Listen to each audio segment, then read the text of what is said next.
Este programa es posible gracias al equipo conformado por Gitanjali Suárez, Inmaculada Sebastiano, Melanie Pieruzzi, Carlos Javier Virgües y Giancarlo Caraballo. Recuerda que nos puedes seguir en Instagram como @pisolacultural y también puedes seguir la transmisión en vivo en www.mundour.com.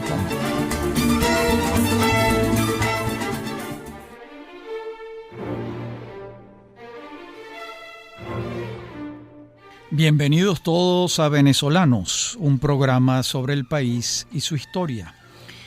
Habíamos comenzado en el capítulo 5 de esta serie con lo que podemos llamar la era Guzmán Blanco, que comienza en 1870, su primera presidencia de las 3 que tuvo, el 27 de abril. Y vamos a tener que el 27 de junio firma el decreto de instrucción pública gratuita y obligatoria y comienza el forcejeo con la Iglesia Católica. Contemporáneamente con estos hechos militares, el presidente Guzmán Blanco emitió varios decretos históricos, entre ellos este que señalo, el 27 de junio, al no más comenzar su gobierno. Hacía evidente el signo modernizador que le imprimiría a su gestión. No había pasado en vano su conocimiento de la modernidad europea, especialmente la francesa, sin la menor duda. Y el decreto significó un paso hacia adelante en la democratización de la educación en Venezuela. Cosa distinta es la notable dificultad que se tuvo para materializarlo, ya que los maestros que lo podían implementar escaseaban en el país. No obstante, mediante el decreto, el Estado venezolano señalaba un norte a seguir. Al mismo tiempo, emprendía Guzmán acciones tendientes a minimizar el poder de la Iglesia Católica, delimitando las esferas de trabajo del mundo civil y del eclesiástico.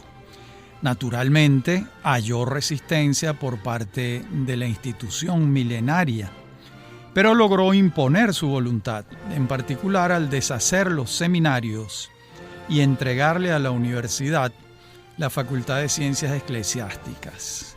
En otras oportunidades, como ocurrió con el arzobispo Guevara y Lira, al negarse algún prelado a oficiar misas laudatorias de la gesta liberal, pues era expulsado del país. Como vemos, Guzmán Blanco no solo libraba batallas contra sus adversarios regionales, sino que buscaba la delimitación de los fueros de la Iglesia, mientras daba pasos hacia la creación de un Estado laico y, en consecuencia, moderno. Por supuesto, halló una resistencia muy significativa. Dentro de este marco conceptual creó el matrimonio civil, la secularización de los cementerios, es decir, los cementerios dejaron de estar en manos de la Iglesia, suprimió los conventos de monjas y envió al destierro al obispo de Mérida, Juan Hilario Bosset, por no estar de acuerdo con el matrimonio civil. Deshizo los fueros eclesiásticos y a partir de entonces el clero pasaba a ser juzgado por los tribunales civiles.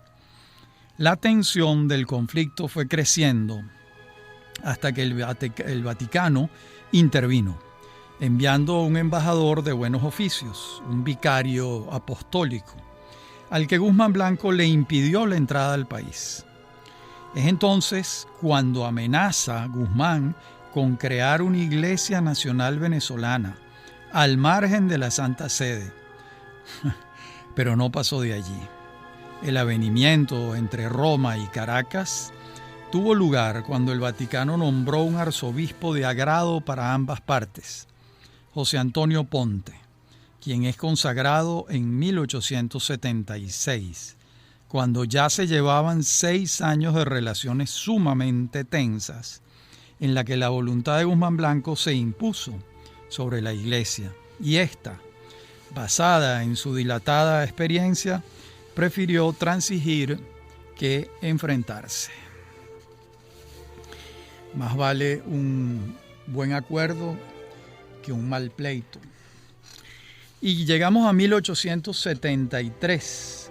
El 7 de febrero es inaugurada la parte sur del Palacio Federal Legislativo.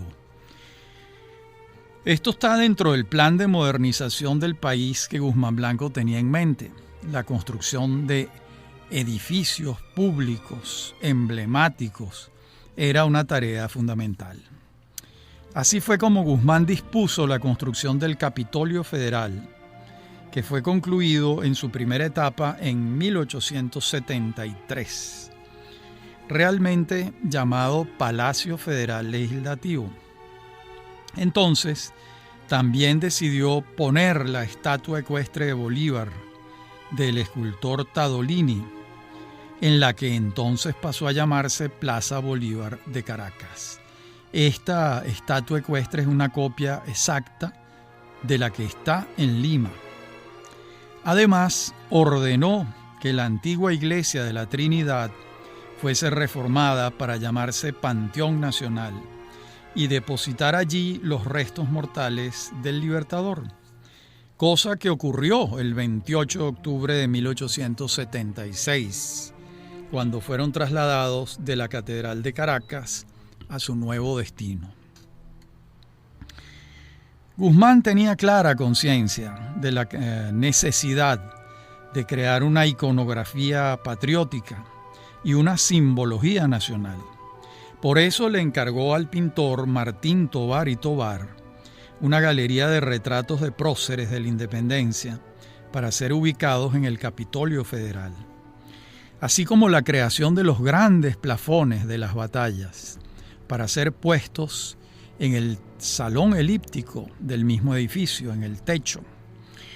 Entre ellos, el más importante y en el que Tovar invertirá mucho tiempo de trabajo, será el de la batalla de Carabobo.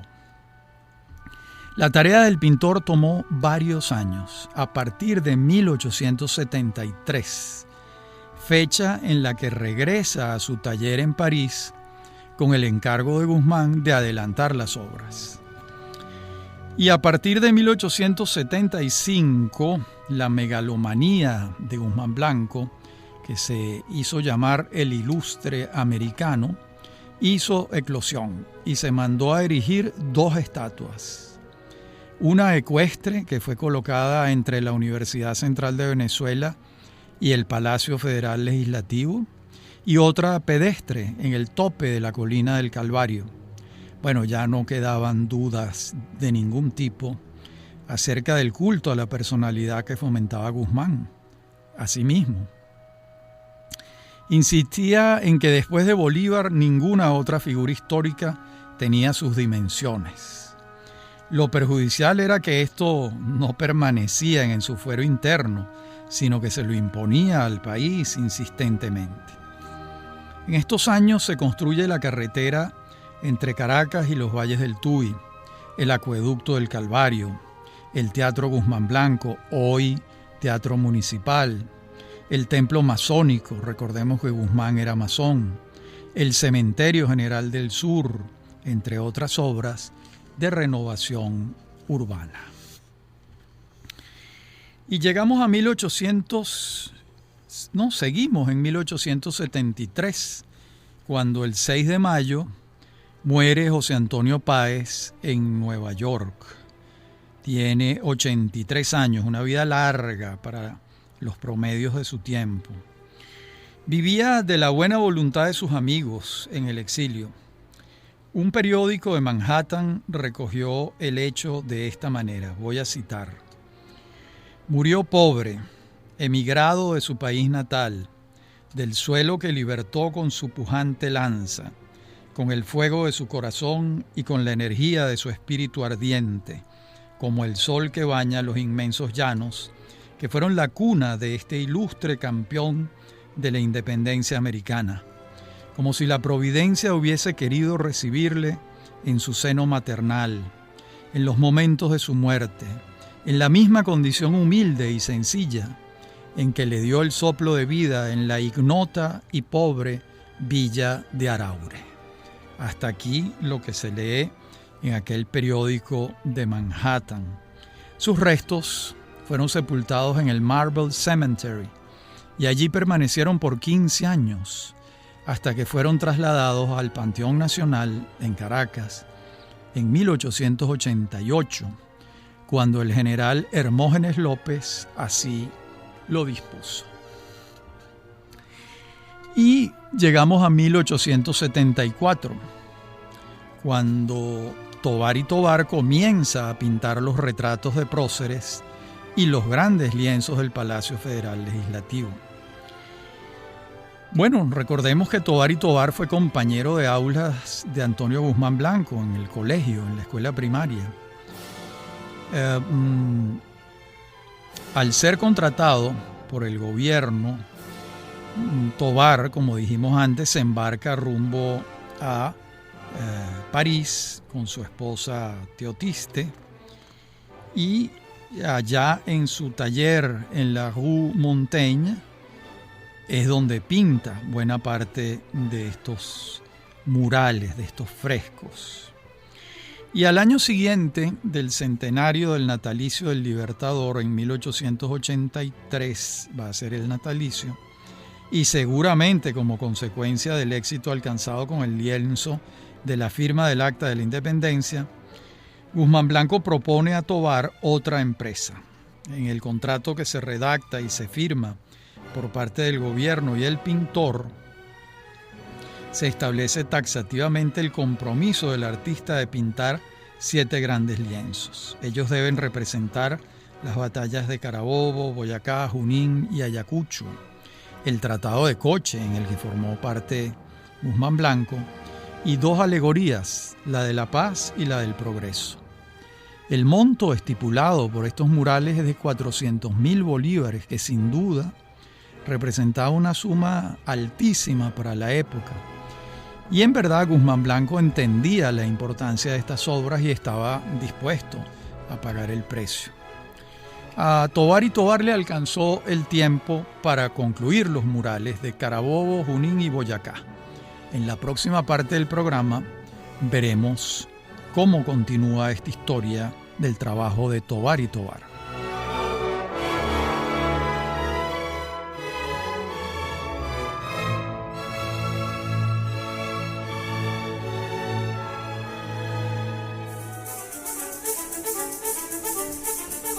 En breve continúa Venezolanos. Somos Unión Radio Cultural.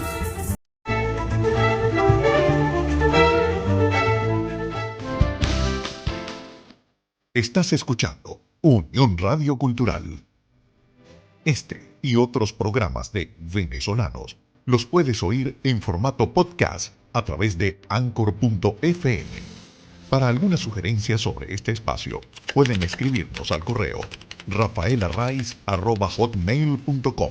Somos Unión Radio Cultural.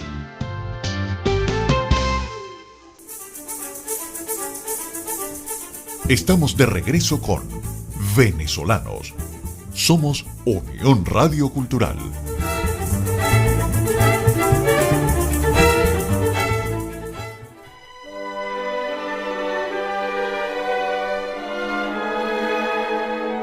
Decía que a Tovar le alcanzó el tiempo para concluir los murales de Carabobo, Junín y Boyacá, y dejó un boceto del de Ayacucho. Y por razones políticas no se hicieron los murales del Tratado de Coche ni las alegorías de la paz y del progreso. La razón la acuña el historiador Francisco González Guinán al atribuírsela a la reacción de Juan Pablo Rojas Paul contra Guzmán Blanco. En todo caso, Tovar no los pintó. Los apuntes para el mural de Carabobo los hizo el propio Tovar y los completó Antonio Herrera Toro, quien viajó al sitio a tomar las notas correspondientes a Carabobo, pues. En tanto esto ocurre, Tovar viaja de nuevo a París, porque es allá donde dispone de los instrumentos necesarios para acometer estos grandes murales. Fatiga a Tovar casi 3 años en su taller para concluir el mural de la batalla de Carabobo. Con frecuencia recibe a su mecenas Guzmán Blanco en el taller de París. Este lo visita y lo anima en su faena. Para descansar, el viajero Tovar se desplaza hacia la campiña francesa y luego vuelve renovado a enfrentar su batalla pictórica. Y llega a Caracas a finales de 1887 con el lienzo de la batalla de Carabobo concluido. 1877, corrijo. Llevó tiempo instalarlo en el techo del Salón Elíptico, pero una vez montado, le tocó al presidente Rojas Paul inaugurarlo. Ya Guzmán no estaba en el poder. Esto ocurrió al año siguiente de la llegada. La hechura de un mural de estas dimensiones, que va a ser colocado en un techo, presenta unos problemas técnicos difíciles de resolver, además de las resistencias propiamente pictóricas. Para la época, ningún pintor venezolano habría podido encarar estas dificultades y poquísimos latinoamericanos lo habrían podido hacer. Tovar y Tovar estaba preparado, formado y dotado para la tarea. Y antes de regresar a París con el objeto de continuar con las batallas de Boyacá y de Junín, descansa a orillas del mar. Cumplido el reposo, regresa a su taller en la Rue Montaigne. Corre el año de 1890 y antes de continuar con los grandes lienzos, pinta un retrato de Guzmán Blanco. Después, su paleta toda estará al servicio de las batallas que logra concluir en 1894. Navega una vez más con los grandes lienzos y al año siguiente oye las palabras del presidente de la República, Joaquín Crespo, el día de la inauguración de los murales. Han pasado 10 años desde que firmó el contrato con Guzmán Blanco.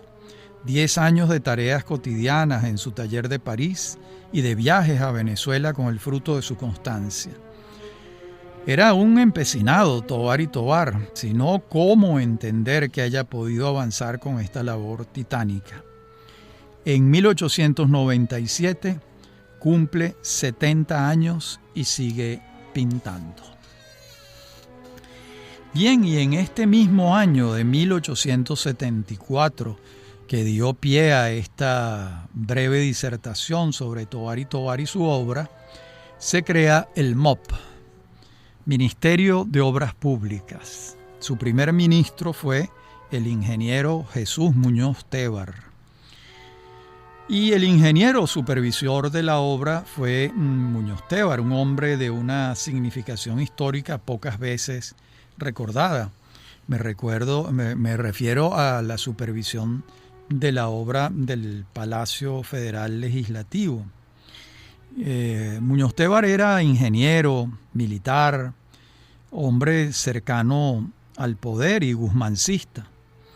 Y entre su abundantísima hoja de vida destaca, como dijimos antes, la creación del MOP en 1874.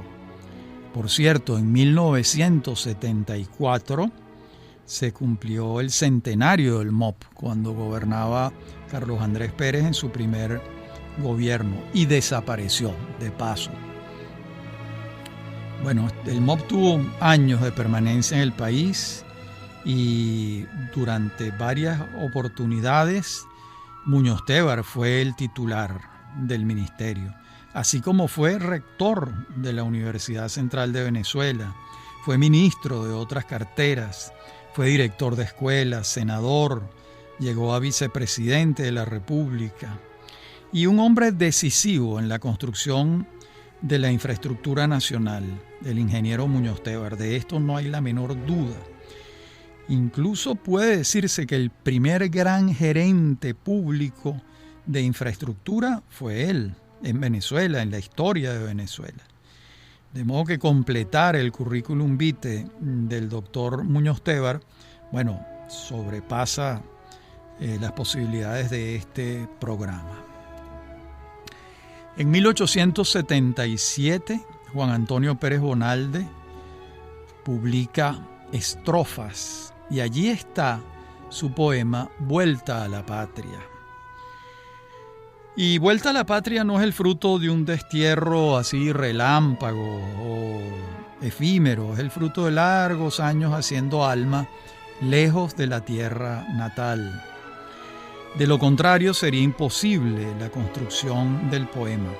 Sería incomprensible la sincronía entre la emoción del que se acerca a su patria amada y el avance de la nave rumbo al puerto. Me estoy refiriendo a las primeras estrofas del poema. Desde el retrato de la cordillera de la costa, vista desde el mar, el vaivén de las olas se hace interior, se espiritualiza, pierde su condición física para desmaterializarse en una evocación memoriosa y profunda.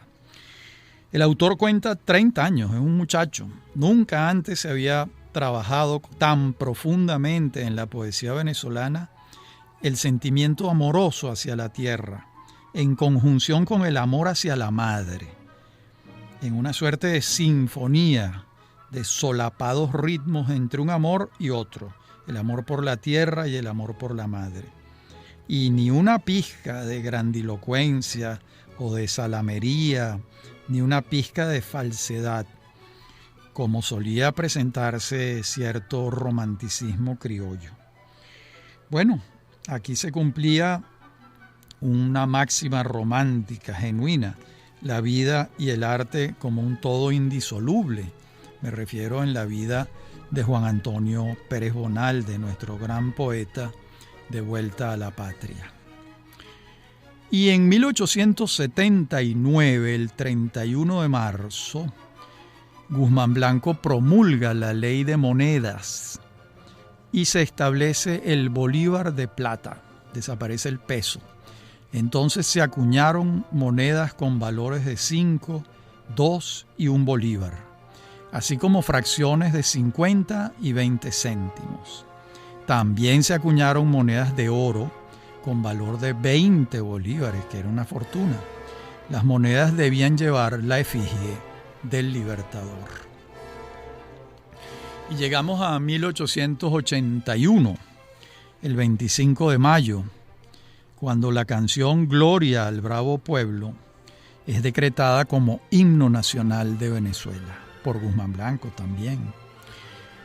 Y Alberto Calzavara, en su libro Historia de la Música en Venezuela, publicado en 1987, reproduce la partitura que publicó el periódico El Americano en París el 16 de febrero de 1874. Y luego reprodujo aquí La Opinión Nacional el 10 de marzo del mismo año. Primero, repito, en el periódico El Americano en París y luego en Venezuela en La Opinión Nacional. Y allí queda claramente establecido que el autor de la letra es Andrés Bello y el de la música Lino Gallardo. Esto lo sostiene Alberto Calzavara con muy buenos documentos y buenos argumentos. Él rastrea el origen de la confusión en cuanto a la música y halla que el primero que sin pruebas se la atribuye a Juan José Landaeta fue Salvador Llamosas en 1883, fecha en la que Guzmán Blanco organizó la apoteosis bolivariana con motivo del centenario del nacimiento del Libertador. Hasta ese momento nadie dudaba de la autoría de Lino Gallardo, aunque el 25 de mayo de 1881, cuando Guzmán Blanco decreta que el Gloria al Bravo Pueblo sea el himno nacional, no se menciona a ningún autor. En la próxima parte del programa continuaremos con este tema espinoso y sumamente interesante. Ya regresamos.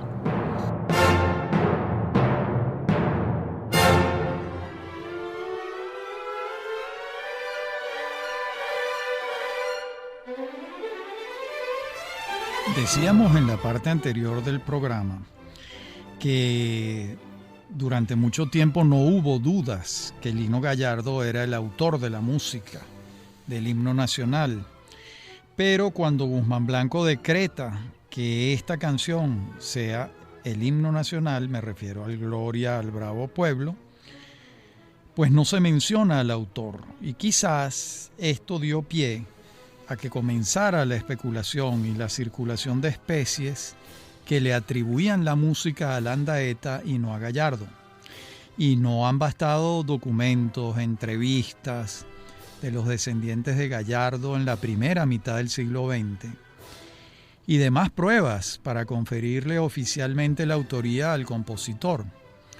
Esto lo ha avalado a lo largo de la historia Juan Vicente González, Julio Calcaño, Eloy González, José Antonio Calcaño, mientras que la tesis, la hipótesis de Landaeta cuenta con el respaldo de Llamosas, que a quien señalamos antes, Salvador Llamosas, Ramón de la Plaza y Juan Bautista Plaza.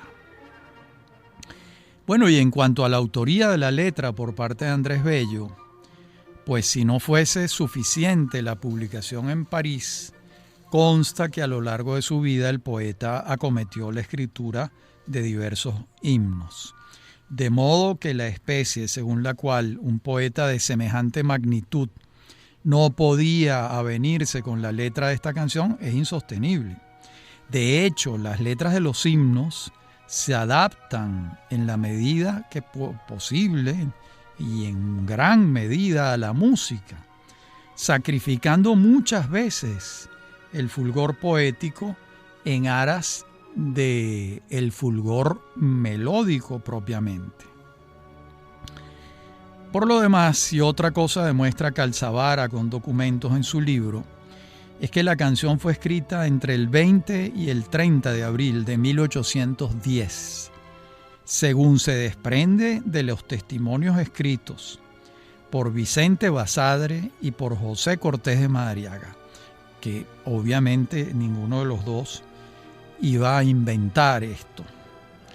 Por ello es que es perfectamente posible que la haya escrito Bello, que entonces estaba en Caracas, ya que está, entre otras cosas, escribiendo ese mismo año, escribe el texto Resumen de la Historia de Venezuela, que formó parte del primer libro que se imprimió en Venezuela, Calendario Manual y Guía Universal de Forasteros de Venezuela para el año de 1810.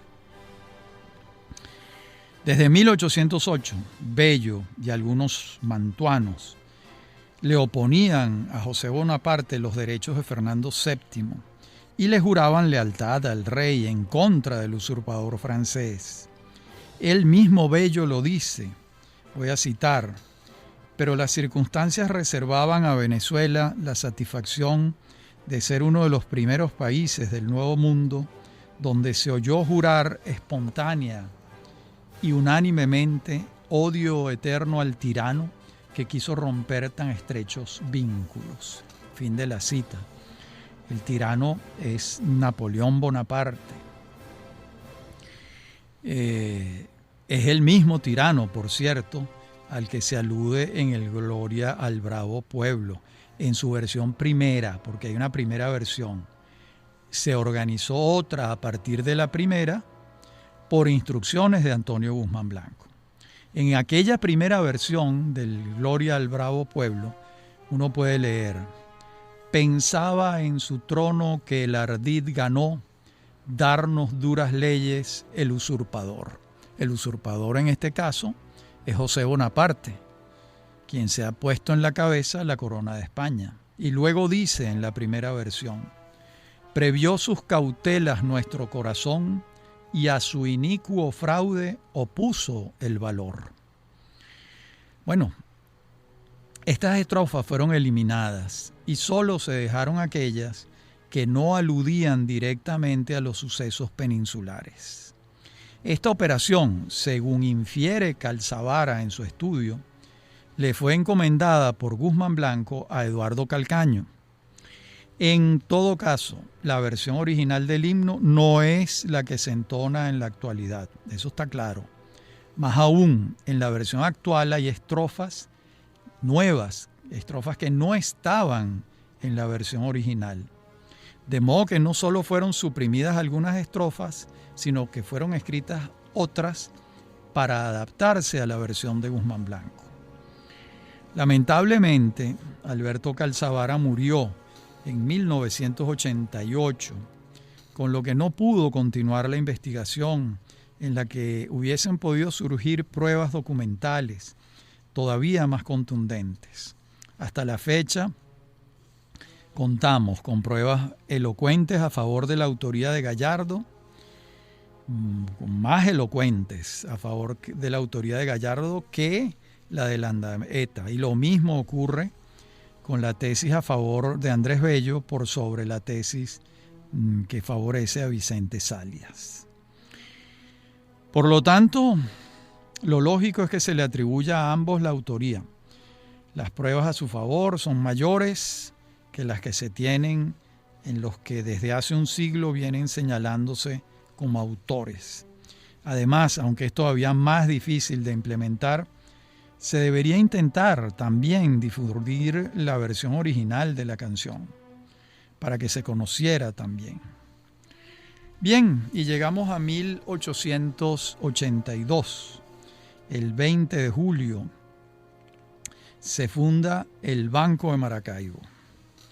Los antecedentes del banco están en la Sociedad de Mutuo Auxilio, creada el 18 de marzo de 1876, y la Caja de Ahorros, fundada en 1878. El mismo grupo de comerciantes maravinos instalará el 20 de julio de 1882 el Banco de Maracaibo, el primer banco del país creado al margen de los intereses políticos centrales y basado en la idea de fomentar el desarrollo económico de la región mediante préstamos, bien sea a los productores de café de las regiones andinas, a los exportadores de productos nacionales o a los comerciantes. Este banco emitía billetes, ofrecía cuentas corrientes y su junta directiva estuvo integrada por Ramón March, Ángel Urdaneta, Alfredo Vargas, Juan Luciani, Antonio Bustamante y Julio de Lima. Y señala a la profesora Catalina Banco, con razón además, que los primeros accionistas fueron los productores de café, que buscaban independizarse de las grandes casas comerciales. Estas casas, por su parte, prestaban a intereses más altos que los del banco, de allí que de inmediato la institución financiera comenzó a gozar del favor de los productores en crecimiento. La historia del Banco de Maracaibo está relatada por David Belloso Rosell en preciosa voluntad e inteligencia durante más de un siglo, la que sostuvieron los maravinos para sostener este banco pionero. Lamentablemente, el banco fue liquidado con motivo de la crisis bancaria de 1994. Entonces contaba 112 años de existencia. Para entonces era el banco más antiguo del país. Y llegamos a 1883, cuando se inaugura el ferrocarril Caracas-La Guaira. 10 años antes, en 1873, se iniciaron los estudios de factibilidad para la construcción del ferrocarril. Pero todo lo que se adelantó se vino abajo cuando Francisco Linares Alcántara alcanzó la primera magistratura en 1877. Derogó el contrato firmado y se puso fin al convenio, desconociendo lo que había adelantado el gobierno de Guzmán Blanco. Cuando Guzmán Blanco regresa al poder, en 1879 retoma el proyecto, pero cambia a sus ejecutores. Primero intenta con el neoyorquino Charles Batman, pero este no consiguió el financiamiento. Intenta de nuevo con William Anderson Pyle, quien había sido ministro plenipotenciario de Estados Unidos en Venezuela, y él sí alcanza el financiamiento con ingleses interesados en el proyecto. En la próxima parte del programa veremos cómo se materializa el ferrocarril Caracas-La Guaira.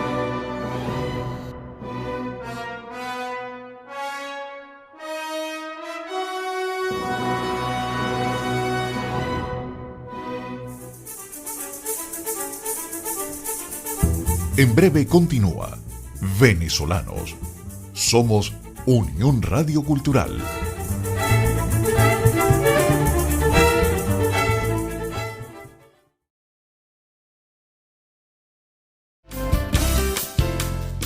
Estás escuchando Unión Radio Cultural. Este y otros programas de Venezolanos los puedes oír en formato podcast a través de Anchor.fm.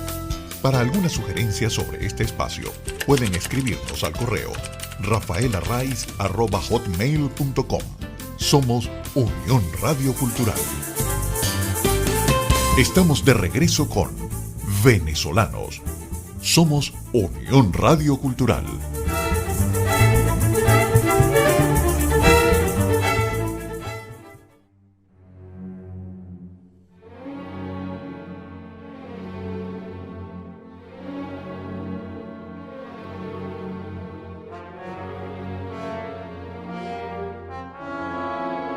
Decía en la parte anterior del programa que Guzmán Blanco retoma la construcción del ferrocarril Caracas-La Guaira y se crea la empresa de La Guaira and Caracas Railway Company Limited. Esto ocurre en 1882. Y un año después, el 25 de julio de 1883, Guzmán Blanco inaugura la obra dentro del marco de la celebración del centenario del nacimiento de Simón Bolívar.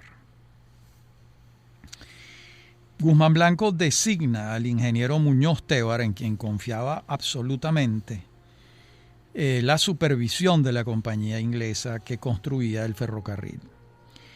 Y cuando esta compañía invocó una postergación de los lapsos de entrega de la obra, Muñoz Tebar formó llave con Guzmán Blanco, haciéndole saber que entregaban a tiempo o se rescindía el contrato sin indemnización.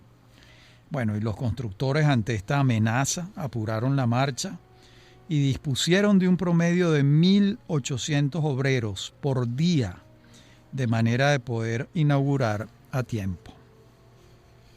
Los actos de inauguración son narrados en el diario de La Guaira, en fecha cercana a los acontecimientos. Voy a leerles un texto muy bonito. Lo que se creía obra de romanos e imposible material por sus dificultades naturales, por falta de dinero, por exceso de disensiones interiores, por deficiencia científica, por volubilidad de carácter, es un hecho ya, que los ciegos ven y los mancos palpan.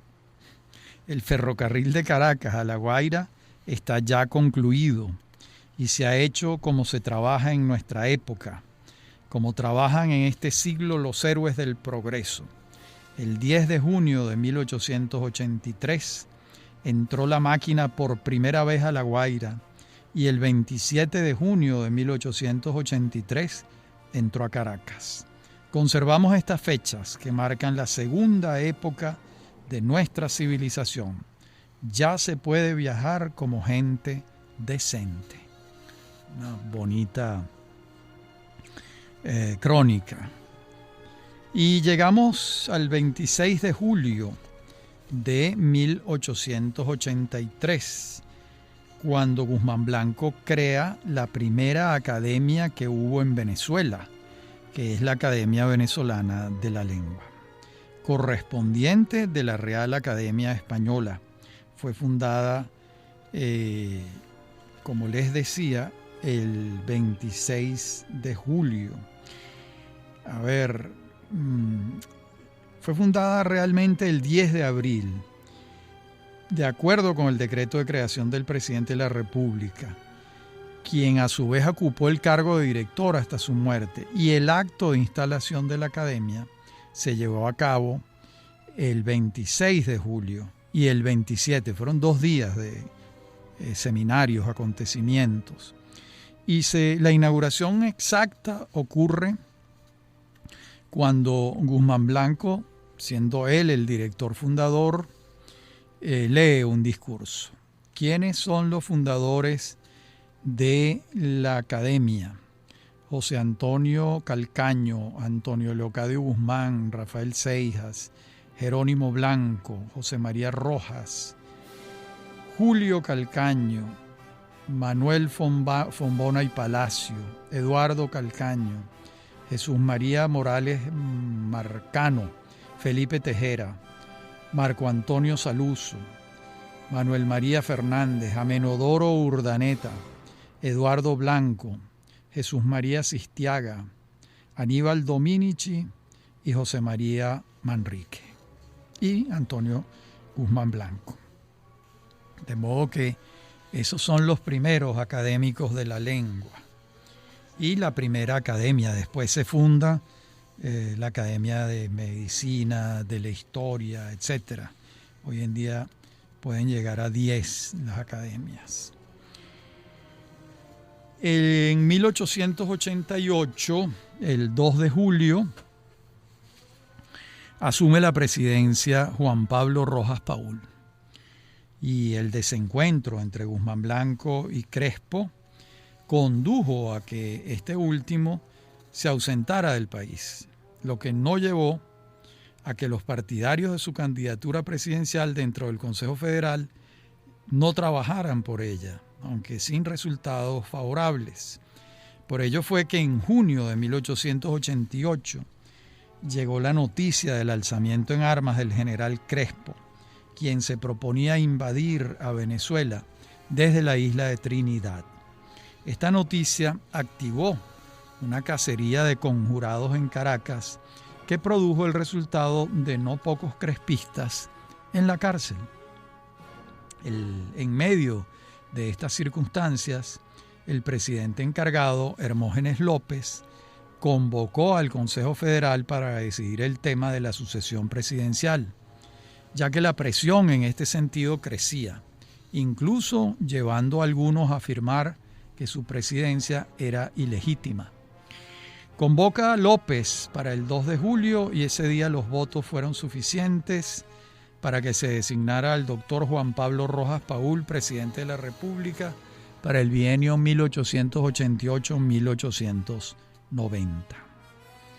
Lo primero que enfrenta Rojas Paul es el alzamiento del general Crespo, quien se acerca a Coro a bordo de la goleta Ana Jacinta, hasta que es apresado por el general Francisco de Paula Páez el 2 de diciembre de 1888.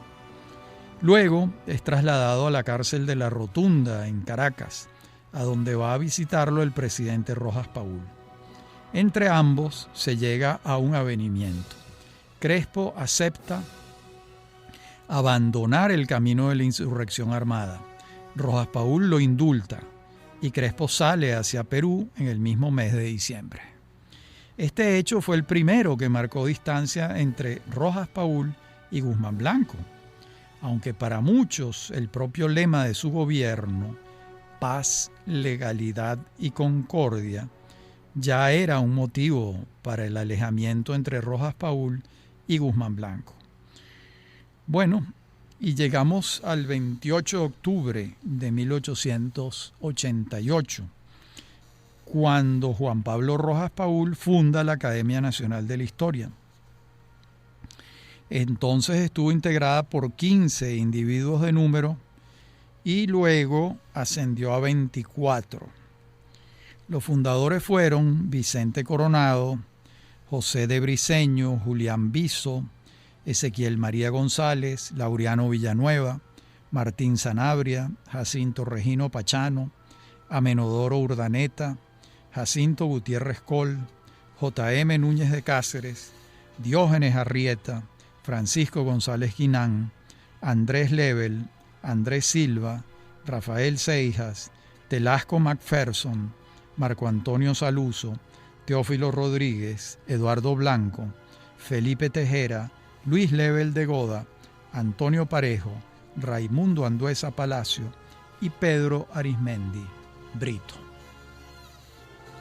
Y llegamos a el 1890, el 8 de agosto. Entonces se funda el Banco de Caracas, así se llamó. el 8 de agosto de 1890. Y esta institución se especializaría en las relaciones con el sector privado, ya que las tareas de tesorería nacional las desempeñaba el Banco Comercial de Venezuela.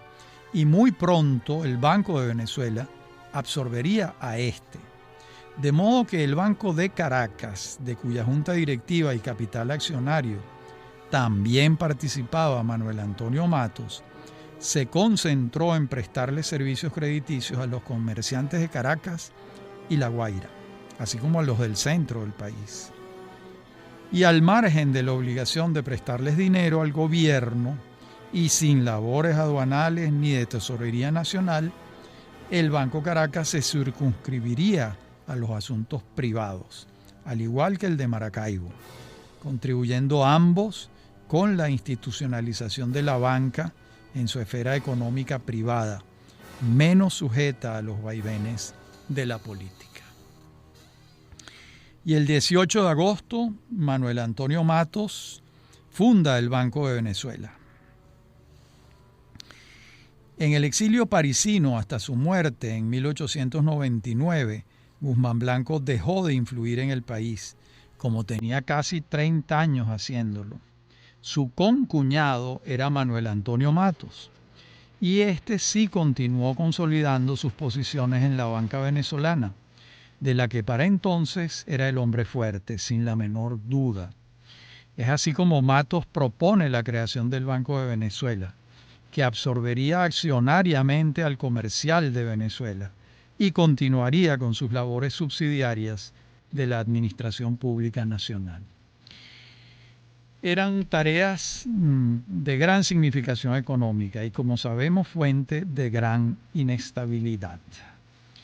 En nuestro próximo capítulo, que sería el 7º, continuaremos viendo este episodio de la creación del Banco de Venezuela y también veremos el laudo arbitral de Madrid sobre los límites entre Venezuela y Colombia. Como siempre, un gusto hablar para ustedes. Hasta nuestro próximo encuentro.